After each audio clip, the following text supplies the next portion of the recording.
امید ہے کہ رانا شہباز احمد خان بھی اسی تحصیل کا ثبوت ہے، وہ بھی نوازش علی خان سیال صاحب کی طرح ہی بڑے دل کا مظاہرہ کرے گا اور اس ہسپتال میں اپنی بھرپور شمولیت بھی رکھے گا اور اس ہسپتال کو پائے تکمیل پہنچانے میں میرے قدم سے قدم ملا کے چلے گا۔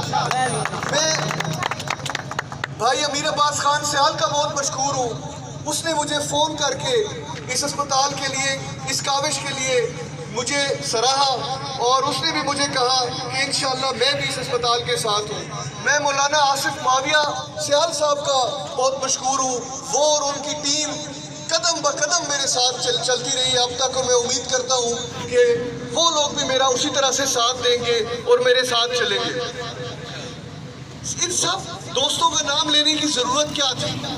اب وہ سمجھیں، یہ ہسپتال تمام سیاسی، تمام کوئی بندہ، میں نے تمام اہم سیاسی عمائدین کے نام لے کے بات کی ہے۔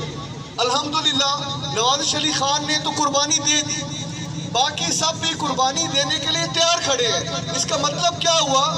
اس کا مطلب یہ ہے کہ سارے سیاسی اور مذہبی عمائدین کو پتہ ہے کہ یہ کام نہ سیاسی ہے نہ مذہبی ہے، یہ انسانیت کے لیے ہے، یہ فلاح کے لیے ہے، اور انشاءاللہ اس فلاحی خدمت پہ کوئی پیچھے نہیں ہٹے گا۔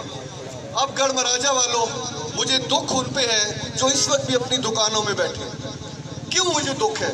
گڑھ موڑ والے اگر دکان میں بیٹھے رہے مجھے دکھ نہیں ہوا، احمد پور سیال والے بیٹھے رہے مجھے دکھ نہیں ہوا، حتیٰ کہ دربار سلطان باؤ کی شاپ سے اگر کوئی بندہ باہر نہیں آیا، جو آئے ان کا تو بہت شکریہ، لیکن جو بیٹھے رہے مجھے دکھ نہیں ہوا کہ وقت آنے پہ سمجھ آ جائے گی۔